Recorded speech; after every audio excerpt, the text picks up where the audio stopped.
사람들은 누구나 다 복받기를 원합니다. 그래서 그 복받기를 원하는 간절한 마음이 그 생활 속에서 나타나게 됩니다. 벽에도 복이라고 복복자를 써넣기도 하고, 때로는 이부자리에도 여에도 또 문 앞에도 복받기를 원하는 간절한 마음으로 복자를 기록합니다. 그렇다고 해서 복이 오는 것 아닙니다. 여러분, 복은 과연 무엇이며 어떻게 할 때 복을 받을 수 있는가? 이 사실을 깨닫지 못하면 인생은 복에서 제외될 수밖에 없어요. 사람들은 생각할 때 이 세상 것들이 복인 줄로 착각하고 있어요.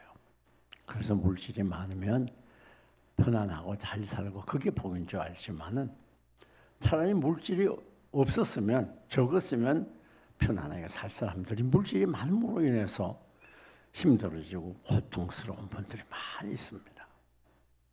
왜 그런가? 물질이 많으면 자연히 교만해지고 안일해지고 쾌락을 추구하게 됩니다. 그리고 다른 사람은 무시하게 되고 방탕하게 돼요. 또 물질을 지키려고, 더 모으려고 심혈을 기울이게 됩니다. 그러니까 여러분 로또를 해가지고서 로또에 당첨돼서 혹은 수십억, 수백억을 순간에 본 사람들 치고 망하지 않은 사람이 별로 없다고 하는 그런 통계가 있지 않습니까? 물질은 결코 인간을 행복하게 하지 못합니다. 명예도 마찬가지입니다. 많은 사람들이 명예를 얻어보려고 얼마나 고생을 하고 힘을 기울입니까? 그러나 명예를 얻었던 사람들이 명예를 얻지 않고 평범하게 살았으면 괜찮을 터인데 그 명예 때문에 그만 감옥에 가고 불행하게 되는 경우들이 우리 주위에 얼마나 많이 있는가 말이에요. 명예도 복이 아니에요. 쾌락도 복이 아닙니다. 노세 젊은 노세 훨씬 그전과 달라 우리나라도 이제는 잘 살아서 얼마나 엔조이 중심의 삶을 사는지 몰라요. 그러나 그건 아무리 해봐야 오히려 우리를 더 피곤하게 하고 힘들게 하는 겁니다. 이 세상에 어디에도 참 복은 없습니다. 여러분, 이 복이라고 하는 것은 뭔가 하면 바로 하나님께로부터 우리에게 오는 거예요. 왜 그런가 하면 하나님이 만복의 근원이에요. 하나님을 떠나서는 참 복이 없습니다. 그래서 우리가 신명기 39장 15절을 보면 너희 앞에 생명과 복과 사망과 화를 너희 앞에 둔다. 이게 무슨 말인가 하면 이 복은 우리가 선택하라는 거예요. 하나님께서 복을 주는 건 아무나 주는 게 아니고 복 받도록 행동하고 살아가는 사람, 그 사람에게 복을 주는 거예요. 만약에 자격이 없는 분에게 복을 주면 그것 때문에 망하게 되거든요. 하나님 떠나게 돼요. 허랑방탕하게 돼요. 그런데 하나님 복을 주고 싶어도 아무나 줄 수 없는 거예요. 근데 성경을 보면 하나님 복 주시기를 원한다고 그랬어요. 왜? 하나님의 자녀들이기 때문에. 여러분들이 이 세상에 사는 동안도 잘 되고 행복하고 여유 있게 살기를 원하는 우리 하늘에 계신 우리 아버지의 심정입니다. 그런데 문제는 우리가 복 받을 수 있는 그릇이 준비돼야 돼요. 그래서 성경은 이 참복이 무엇인가를 가르쳐 주는데 이 구약 성경을 보면 복에 대해서 아셔리라고 하는 단어로 나옵니다. 하나님의 임재를 의미하는 거예요.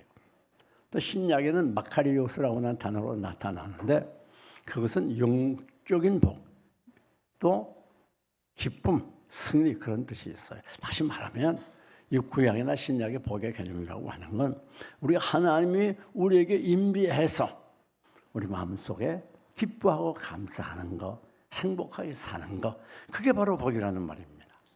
여러분 아무리 세상껏 부경화 다 소유했어도 하나님 계시지 않으면 그건 복이 아닙니다. 하나님이 계시는 개인이 복을 받은 것이, 하나님이 계시는 가정이 복을 받는 것이, 하나님이 계시는 민족과 국가가 복을 받는 거예요. 하나님 떠나서 인간에게 참 복이 없어요. 복은 인간의 힘으로 만들어 갖는 게 아니에요. 착각하면 안 됩니다. 하나님께로부터 오는 거예요. 그런데 하나님께서 우리에게 금년 한 해도 여러분들이 복받기를 원하거든요. 하나님이 우리를 향하는 간절한 소원입니다. 여기 계시는 사랑하는 여러분들, 금년 한 해도 하나님의 복을 많이 받는 여러분들이 되시기를 주님의 이름으로 먼저 축원합니다. 오늘 본문에 보니까 이 복을 어떻게 하면 받을 수 있는가, 그걸 가르쳐 주고 있어요. 여기 보니까 3절에 뭐라고 그랬죠? 2절에 여호와의 율법을 즐거워하고, 3절은 시냇가에 심은 나무가, 그건 긍정적인 면에서 말해요. 그러나 또 속적인 면에서는 하지 말아야 될 것이 있어요. 여기 1절에 기록돼 복이 있는 사람은 악인의 꾀를 좇지 아니하며 그랬어요. 이게 무슨 말인가 하면 바로 악인의 행동에, 악인의 계획에 동참하지 않는 걸 말해요. 그게 복이 있는 사람이에요. 여러분 성경을 보게 되면 아담 하와는 그 마귀에게 속아 넘어갔어요. 마귀의 말에 넘어가 가지고 선악과를 따먹게 되고 비참하게 됩니다. 그러나 우리 요셉 같은 이는 정말 남성으로서는 이길 수 없는 보디바의 아내의 강력한 유혹, 그 유혹 속에서도 악인의 꾀에 따르지 않았어. 하나님께서 지금 이곳에서 보고 계신다 그러면서 뛰어 일어나 나갔어요. 악인의 꾀를 따르면 복을 받을 수 없어요. 이 세상 우리가 살다 보면 우리를 유혹하는 손길들이 얼마나 많은지 모릅니다. 정말 넘어질 수밖에 없는 그런 우리 유혹의 손길들이 여기저기 많이 널려 있어요.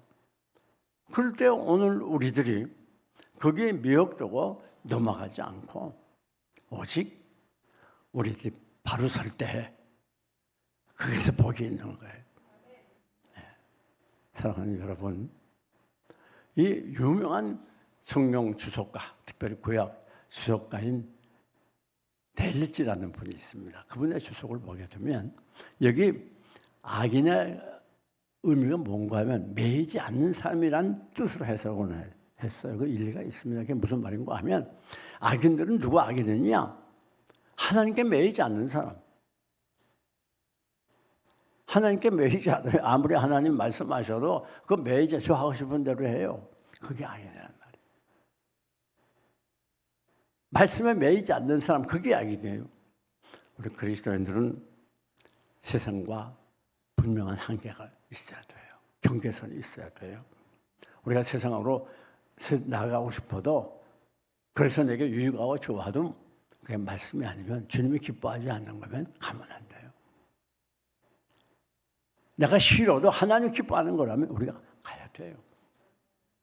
그게 내게 아무리 유익이 되고 나를 행복하는 것 같아도 그게 하나님 말씀이 아니라 그러면 거기에 섞이면 안 되는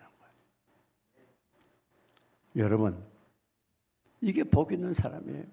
악인의 꾀를 좇지 아니하며 매이지 않는 거예요. 오히려 거꾸로 예수 믿으면서도 세상에 매이는 분들이 많아요. 자기 직장에 매이고 가정에 매이고 또 세상 쾌락에 매이고, 그래가지고 정작 매여야 될 하나님 앞에 매이지 아니하고, 말씀에 매이지 아니하고, 하나님 손에 매이지 아니하고 엉뚱한 것에 매여가지고 복을 받지 못하는 경우가 많아요. 사랑하는 교회 여러분, 누가 복 받을 수 있는가? 악인의 행사에, 계획에 동참하지 않는 자. 끊어버려야 될 때는 결단하게 끊어버리고, 뭘 해야 될 때는 멀리하는. 그래서 여기서를 보면 23장에 그런 말이 있어요. 내가 하나님을 경외하는 것과 그 계명대로 지키는 사람들이 나의 동료라 그랬어요. 누가 여러분의 동료가 되어야 됩니까? 기도의 사람, 은혜의 사람, 성령 충만한 온유 겸손의 사람, 순종의 사람, 복종의 사람들이 동료가 되어야 돼요. 그래야 복을 받습니다. 이 죄 많은 세상에 깨끗하게, 정결하게, 거룩하게 살아야 그래야 복을 받는 거예요. 내 주위에 어떤 이웃들이 있는가? 나하고 가까운 친구들이 어떠한가? 그걸 잘 생각해야 돼요. 뿐만 아닙니다. 다음 두 번째 복 받을 수 있는 사람은 죄인의 길에 서지 아니하며 그랬습니다. 이 세상에는 모든 사람들이 두 가지 길에 서 있어요. 한쪽은 죄인의 길에, 한쪽은 의인의 길에 서 있어요. 그 죄인의 길이라고 하는 건 그건 악한 길이고 불의한 길이고 비진리의 길이고 불신앙의 길이고 어둠의 길이고 그것은 죄악의 길이에요.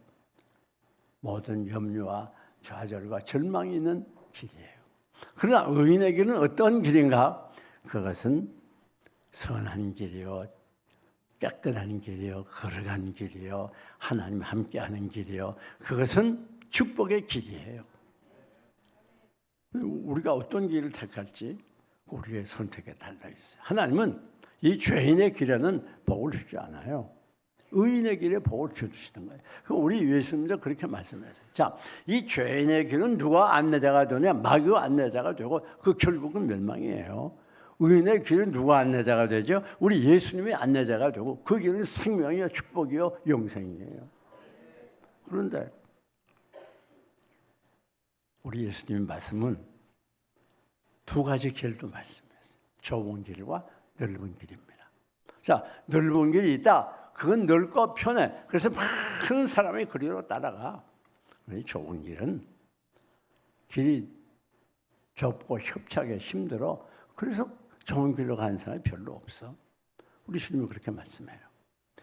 여러분, 우리가 예수 믿는 건 그렇게 넓은 길이 아니에요. 그렇게 편하고 좋고 즐겁고 막 재밌고 그런 길이 아닙니다. 우리 그리스도인들이 가는 길은 협착하는 길이에요. 좁은 길이에요. 힘이 들어요. 땀이 흘려져요. 수고해야 돼요. 희생해야 돼요. 때로는 내 이권을 포기해야 돼요. 요즘 이 편리주의 시대가 됐어요. 이 교회가 세상을 변화시켜야 되는데 세상이 교회를 변화시켜가고 점점 세속화 되어가고 있어요. 교회들이 편리주의가 만연해요. 세상이 교회를 걱정하고 있어요. 교회가 세상을 걱정해야 되는데 거꾸로 돼가고 있어요. 그러다 보니까 이 교회 세속화되고 편리주의가 뒤덮다 보니까 교회가 쇠해지고 약해지는 겁니다. 교회의 생명력이 없어지는. 그래서 요한계시록에 있는 대로 살았다는 이름은 있으나 실상은 죽었다. 경건의 모양은 가졌으나 능력은 잃어버렸다. 오늘 그런 교회들이 얼마나 많습니까? 사랑하는 교회 여러분, 분명히 들으세요. 이 생명의 길, 의인의 길은 어떤 길이냐?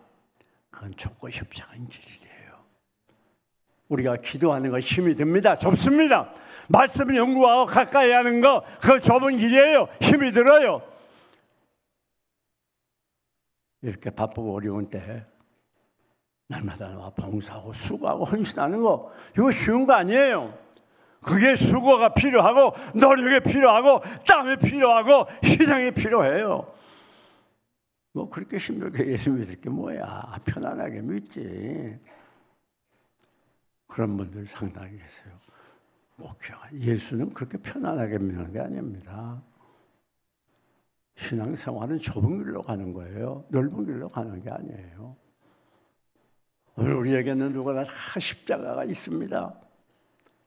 어떤 때는 남편이 아내가 십자가, 자식이 부모가 십자가, 내 생업의 십자가, 내 친구, 내 형제 누구누구 십자가 다 십자가가 있어요. 그러나 우리는 이 십자가 지고 낙심하거나 원망불평하지 않고 날마다 비록 좁은 길이지만 그 길이 협착하고 좁고 힘이 든 길이지만 이 무거운 십자가 지고 한 걸음 한 걸음 주님의 뒤를 따라가는 것, 이게 바로 신자다운 신자요. 이게 복을 받는 길입니다. 왜? 그 길은 주님이 인도하는 길이에요. 선한 목자 되신 우리 주 항상 인도하시고, 그렇죠. 항상 우리를 선한 목자가 되어서 인도해 주는 주님이 비록 그 길이 협착하고 좁고 힘들어도 그 성공의 길이고 잘 되는 길이고 결과적으로 복을 받는 길이에요. 사랑하는 교회 여러분, 한국은 너무 한국 교회가 편리주의에 이렇게 있다 보니까 별의별 교회가 다 있어요. 예배 한 번만 드리가는 교회도 있고 참 편하겠죠? 여러분 그렇게 하기를 원합니까? 새벽기도 없는 교회도 많고 우리가 심야기도 때에도 심야기도 없는 교회 교인이 와서 참석해서 지나가면 자기가 심야기도 없어서 왔대요. 아, 얼마나 편합니까? 믿을만 하죠? 기억하세요.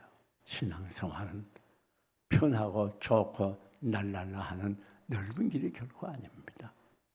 좁은 길이에요. 때론 외로운 길이에요. 때론 눈물의 골짜기예요. 그러나 주님의 위로가 있어요. 그러나 주님의 인도가 있어요. 그러나 주님의 함께 하심이 있어요. 그 길이 참 우리에게 복된 길이고 행복한 길이고 그 길이 축복의 길이에요. 이제 우리가 이 편리주의가 치질화 돼가지고 편리한 거 아니면 안 하려고 그래요. 사랑하는 여러분, 편리한 것보다 더 중요한 건 그 길이 축복의 길이냐 아니냐 하는 겁니다. 우리가 편안하다고 멸망의 길로 가면 안 되죠. 여러분, 오늘 우리의 삶은 우리가 선택은 어디로 가느냐? 우리의 선택에 달려 있는 거예요. 그 사람들이 축복을 선택하고 희망을 선택하고 예수님을 선택해야 돼요. 더 나아가서 오만한 자의 자리에 앉지 아니하며 그랬습니다. 오만은 오너의 뜻은 하나님을 대적하는 비판하고 공격하는 뜻입니다만은 이건 어떤 인위적인 자리를 말하는 게 예를 들어서 우리 한국은 아주 전통적으로 예의가 바른 민족 아닙니까? 그래서 어디 식당에 가든지 또 어디 모임에 가면 상석이 있어요. 거기 뭐 상석이라가 별것도 아닌데 연세가 많은 분들은 여기 앉으세요. 좋은 전통이잖아요. 아름다운 문화죠.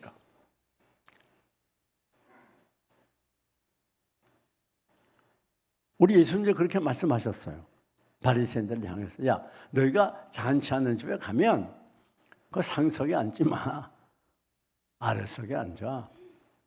만약에 상석에 앉았다 당신 거기 당신 자리가 아니야. 이리 내려와. 그런 건 망신 아니냐.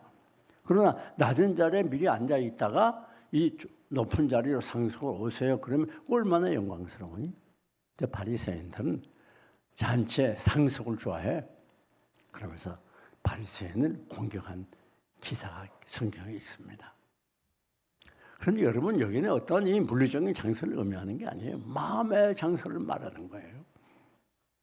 그가 겸손한 마음으로 낮아지고 내려가고 봉사하는 자리에서 남을 받들고 남을 위해주고 사랑해주고 섬기는 자리에 있게 되는 자가 복을 받습니다. 우리 주님은 높아지는 걸 참 싫어하시는 것 같아요. 그래서 제가 굉장히 조심해요. 왜냐하면 이 말도 자칫하면 우리가 자랑하는 말 아닌 것 같은데 가만히 생각해 보면 자랑했거든. 우리 하나님 굉장히 좋아하잖아요. 그래서 자랑하는 말 하지 말라고 그랬잖아요. 그러니까 이 교만은 말도 조심해야 되고 행동도 조심해야 돼요. 여러분, 이 세상에 모든 기적 중에 가장 큰 기적, 신비 중에 가장 큰 신비, 가장 위대한 일, 그게 뭔지 알아요? 우리 주님이 구원 역사입니다. 우리들도 모두 주님의 구원 역사를 통해서 구원받아서 영죽었던 자리에서 영생의 자리로 하나님의 자리로 하나님의 소유가 되지 않았습니까? 이 대단한 일이 어떻게 일어났는가요? 우리 주님이 하늘 보좌를 버리고 이 땅에 내려오는 겸손에 있었어요. 어떻게 하나님은 인간의 몸을 입어요? 구더기 같은 인간의 몸을 입으시고 그것도 어디서 태어났어요? 왕궁이 아니라 외양간에서 태어났어요. 여러분 외양간에서 태어난 분 손 들어봐요. 외양간에서 태어났어요. 유대인들에게 억울하게 많은 비난과 공격을 천대를 받고 결국은 본토인들도 로마인들도 달리지 않는 십자가에 달려 죽지 않았습니까? 그 주님의 이 겸손임 오늘 우리를 구원한 거예요. 그래서 이 땅에 내려오셔서 인간의 몸을 입으시고 인간과 같이 되었으니 곧 십자가에 죽으심이라 빌립보 2장에 기록되어 있잖아요. 예수님의 낮아짐, 예수님의 겸손이 세계 인류를 구원하는 큰 업적을 남긴 거예요. 여러분이 정말 큰 일을 하기를 원하면 또 잘 되기를 원하고 복을 받기를 원하면 무조건 낮아져야 돼요. 높아지시면 내가 열심히 일하고 칭찬받고 인정받고 그런 걸 좋아하는 게 아니고 정말 낮아지면 낮아질수록 하나님이 여러분을 높여주세요. 내려가면 내려갈수록 하나님이 여러분을 올려주세요. 그래서 우리가 잘 아는 시편 75편을 보면 사람이 높아지는 게 동으로나 서로나 나무나 북이 아니라 오직 재판장이신 여호와께서 이를 높이기도 하고 저를 낮추기도 하나니라. 그렇잖아요. 우리 하나님은 겸손한 자를 그렇게 좋아하세요. 여러분 아담 하와가 왜 그 좋은 에덴 동산에 쫓겨났습니까? 하나님과 같이 되려고. 이 교만입니다. 그러니까 우리가 정말 조심해야 될 거예요. 나 홀이라도 교만하지 않는가. 우리 주님은 교만한 자를 물리친다고 그랬어요. 겸손한 자에게 은혜를 베푸신다고 그랬어요. 교만한 자와 손을 잡는 자도 벌을 면치 못하리라. 이게 얼마나 미워하면 정말 우리가 살아가면서 축복을 받으려면요, 복의 사람이 되려면 정말 겸손해지도록 노력해야 돼요. 하나님 우리의 말도 다 듣고 계시니까 농담 삼아도 자기 자랑하면 안 좋습니다. 그래서 저는 되도록 제 자랑을 잘 안 해요. 남들이 이렇게 저렇게 칭찬해도 저는 그걸 잘 받지 않습니다. 그래서 하나님의 은혜지. 사랑하는 여러분, 정말 복 받기를 원합니까?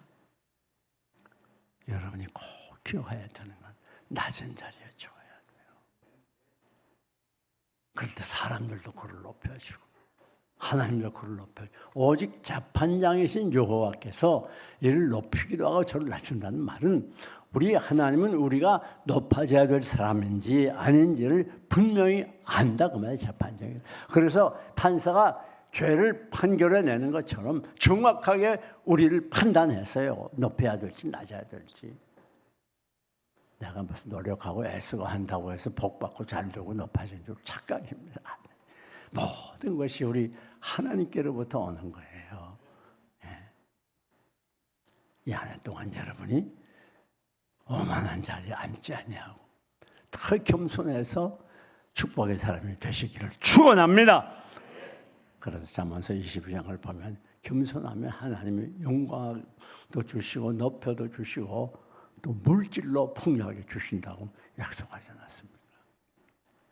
자, 그러면 더 적극적인 면에서 어떻게 하면 복을 받겠느냐? 자, 지금까지 악인의 꾀를 따르지 아니하고 죄인의 길에 서지 아니하고 오만한 자리에 앉지 않는다는 건 이것은 깨끗하게 거룩하게 산다는 걸 가르쳐요. 그런데 그 다음 중요한 건 뭔가? 누가 복을 받을 수 있느냐? 따라합시다. 오직 크게 해봐요. 오직 여호와의 율법을 즐거워하며 그 율법을 주야로 묵상하는 자로다. 하나님께 복 받을 수 있는 자의 뚜렷하고 분명한 자격이 기록되어 있는 거예요. 이것에 의해서 우리가 복을 받기도 하고 복을 받지 못할 수도 있어요. 자, 오직이란 말은 한 가지 길밖에 없다는 거예요. 다른 길은 없다는 거예요. 이 세상에 어디 가도 우리는 복을 받을 수 없다 그 말이에요. 복은 단 한 가지 길이라는 거예요. 그게 뭐예요? 여호와 율법을 즐거워하며. 자, 하나님의 말씀이 우리에게 복이 되는가 하면 이 말씀은 사람이 지은 책이 아니라 하나님께서 기록하신, 유일신 우주 만물을 창조하신 우리 주님이 기록하신 책이기 때문이에요. 저는 유학 가가지고 참 미국 도서관에 가서요 감탄을 했습니다. 그 넓은 데 그냥 구석구석 책이 얼마나 가득 찼는지 공부할 의욕이 막 생겨서 이야 감탄을 했어요. 그런데 그런 모든 책은 아무리 많고 좋아 보여도 그건 다 사람이 지은 책이에요. 시간이 지나면 또 희주하고 낡아지고. 그러나 하나님의 말씀은 영원 불변하는 그 말씀대로 이루어지는 하나님의 말씀이기 때문에 이것이 우리에게 복이 되는 거예요. 뿐만 아니라 이 말씀은 기록한 목적이 우리에게 복 주시기를 위해서 기록했다고 그랬어요, 성경에. 그러니까 우리가 이 말씀 속에는 우리가 복 받을 수 있는 길이 다 기록이 되어 있어요. 저는 한동안에 젊은 시절에 요즘도 그런 책이 많이 나오지만은 어떻게 하면 사회에서 성공할 수 있는가 그런 책들이 많이 나왔어요.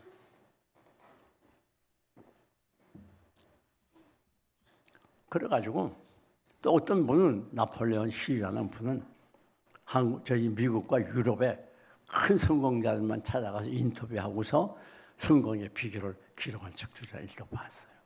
그러니까 다 읽어보니까 결론은 뭔가 하면 다 성경에 있더라니까요. 이 말씀은 우리가 성공적인 삶, 행복한 삶, 축복의 삶을 살 수 있는 모든 내용들이 다 기록되어 있습니다. 말씀만 읽으면 되는 거예요. 네. 사랑하는 여러분, 이 말씀이 얼마나 중요한지 몰라요. 그런데 여기 보니까 말씀을 즐거워하며 그랬어요. 즐거워하며. 그 시편 119편에 보면 이런 말씀이 여러 번 나와요. 하나님의 계명이 내 입에 얼마나 단지요. 꿀과 송이꽃처럼 답니다. 또 여기서를 보면 하나님의 말씀이 내가 일정한 먹는 음식보다도 귀합니다. 그렇게 말했어요. 자, 여러분 잘 들으세요. 여러분들이 건강이 어떠한가? 그건 여러분이 무엇을 먹었는가에 달려있는 거예요. 음식은 제2의 보약이라고 하지 않습니까? 특별히 여기 맛이라고 꿀보다 더 맛있다는 거예요. 꿀은 우리가 아주 달고 맛이 드는 음식의 대표 아닙니까? 그러니까 그런 것보다 더 달한 말씀이 더 즐거워요. 그래서 복이 온다는 거예요. 여러분 보세요. 이 어렸을 때 입맛이 평생 가지 않아요? 저도 지금 좋아하는 음식들이 어렸을 때 먹었던 것들이에요. 그때는 가난한 시절이었는데 우리 어머님 말이죠. 우리 아버님에게도 우리 누님에게도 안 주고 저에게만 계란 후라이를 매일 2개씩 해줬어요. 여러분, 그러니까 지금도 계란 쌀 먹은 거 스크램블 이런 거보다 후라이가 그렇게 맛있어요. 그렇다고 계란 후라이만 자꾸 주면 또 안 됩니다. 여러분이 어렸을 때 맛든 그 맛이 일평생 가는 것이고 또 그것을 어떤 음식을 먹었냐, 좋은 음식을 먹었느냐, 건강에 안 좋은 음식을 먹었느냐, 거기에 따라서 그 체질이 만들어져요. 건강 체질이 있다느냐, 아니면 질병 체질이 있다느냐, 허약 체질이 있다느냐, 그게 결정되는 거예요. 그래서 먹은 그 음식이 그의 일생을 결정 주어져요. 그래 좋은 음식을 먹은 분들은 늘 건강하게 병 잘 안 걸리고 행복하게 살고, 음식을 함부로 먹은 사람들은 행복하게 살 수가 없어요. 근데 이것은 육신의 입맛뿐 아닙니다. 우리 영혼의 입맛도 바로 들여야 돼요. 여기 보니까 이 시편 기자는 무엇의 맛을 들였다고요? 하나님의 말씀의 맛. 하나님의 말씀이 맛이 얼마나 단지요. 꿀처럼 달고 송이꿀처럼 답니다. 그렇습니다. 우리가 육신의 입맛도 중요하지만은 이 영혼의 입맛이 더 중요해요. 어렸을 때부터 이 말씀의 맛을 들여야 돼요. 우리가 이 어린이들 주일학교에 좋고 성경 암송을 많이 시키고 뭐 수백 절, 천절 이상 암송한 어린이도 상당수 있습니다. 또 우리들이 온 가족이 모여서 아이들까지 퀴즈를 해요. 그거 왜 그렇게 합니까? 이번에 또 우리 왜 이 차집사를 중심해가지고 방학 동안에 성경 한 전권을 읽기 시간을 갖게 돼요. 왜 이렇게 말씀을 강조하는가 하면 놀라지 마세요.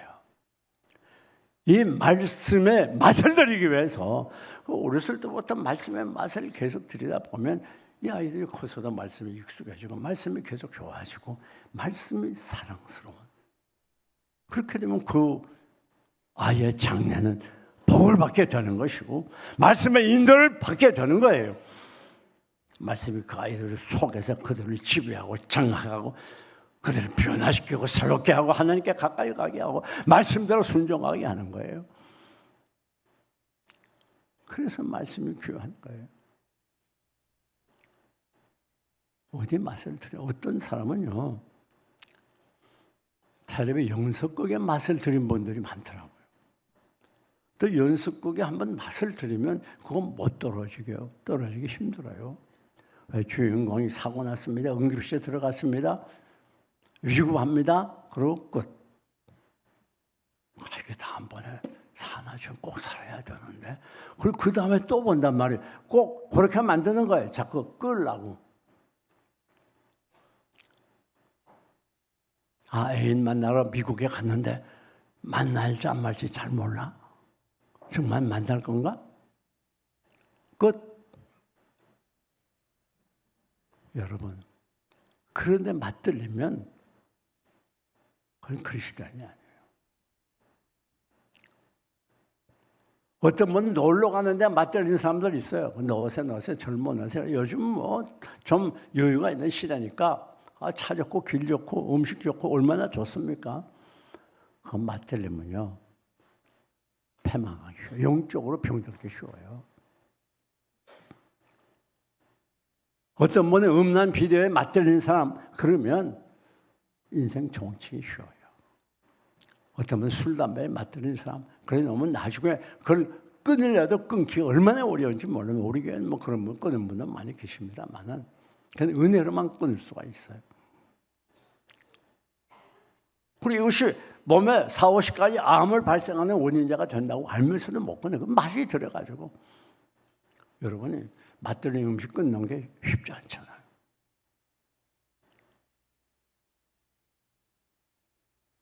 사랑하는 교회 여러분.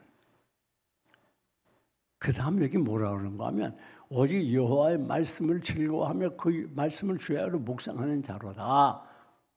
이게 축복의 비결이에요. 그러니까 무엇을 더 즐거워하느냐, 그가 무엇의 맛을 들렸느냐, 그게 그의 인생을 결정 주어지는 거예요. 사랑하는 여러분, 우리나라는 여러분이 너무 걱정하지 않으셔도 돼요. 이렇게 어려워지고 더 경제적으로, 사회적으로, 정치적으로 혼란을 거듭하니까 여러분이 염려를 많이 하실 것 같아요. 염려하지 마십시오. 왜냐하면 우리 개인의 상사복도 하나님께 달렸고 우리 민족과 국가의 흥망성쇠도 하나님께 있는 거예요. 사람에게 있는 게 아니에요. 어떤 분이 이 지구상에 하나님이 세운 나라가 세 나라가 있다는 일리가 있더라고요. 첫째는 이스라엘. 하나님의 백성 아닙니까? 2000년 만에 하나님이 나라를 세우잖아요. 기적 중에 기적이죠. 두 번째는 미국이에요. 신앙의 자유를 찾아서 퓨리탄들이 미국으로 건너와서 이 성경을 기초에 나라를 세우지 않았습니까? 세 번째는 어디지요? 한국이에요. 그 혼란한 가운데 좌익우익이 서로 싸우는 그 혼란한 가운데 우리나라가 주권을 잊어버리고 이제 어떻게 해야 될지 모르는 그때 하나님이 하나님의 사람들 세워가지고 첫 번 국회가 기도로 시작되고 목사님이 기도로 시작되지 않습니다. 우리 민족은 하나님이 세운 민족입니다. 하나님이 세운 국가예요. 그렇기 때문에 걱정할 필요가 없어요. 뭐 어느 정치인이 이렇게 저렇게 하는 것 같아도 하나님께서 우리 민족과 국가는 반드시 지켜줍니다. 하나님의 손에 있습니다. 여러분, 그러면 어떤 복을 받느냐? 복의 내용이 구체적으로 기록되어 있어요. 악인의 꾀를 쫓지 아니하고 죄인의 길에 서지 아니하고 오만한 자리에 앉지 아니하고 이 말씀을 꿀송이처럼 맛있어서 헐떡거리며 받는, 그 헐떡거리며 받는다는 말은 우리가 말씀에 초점을 기울이고 정신을 쏟으면 입이 자연히 벌어지잖아요. 어떤 일에 마찬가지 아닙니까? 그만큼 말씀을 들을 때 인간의 말이 아니라 하나님의 말씀으로 전심을 기울여 듣는 걸 가르치는 거예요. 그 다음에 보니까 축복의 내용이 놀랍습니다. 저는 시냇가에 심은 나무가 된다. 그래서 시절을 쫓아 열매를 맺으며 잎사귀가 마르지 아니한 같다 그랬어요. 축복의 내용은 뭡니까? 여러분 다 시냇가에 심은 생명나무가 되는 거예요. 시냇가가 뭐면 하나님의 말씀이고 하나님 자신 아닙니까? 예수 그리스도를 구주로 영접한 여러분들은 모두 시냇가에 심은 나무입니다. 요즘은 참 좋은 시대예요. 아니 이 겨울에도 배가 다 나오고 딸기가 나오고 또 그게 뭐 설탕 주사를 놨는지 어떻게 맛이 있는지 그뿐 아니에요. 지금 저 동남아에서 나는 과일이 우리나라에서 나잖아요. 지금 키위도 나고 참 좋은 시대가 됐어요.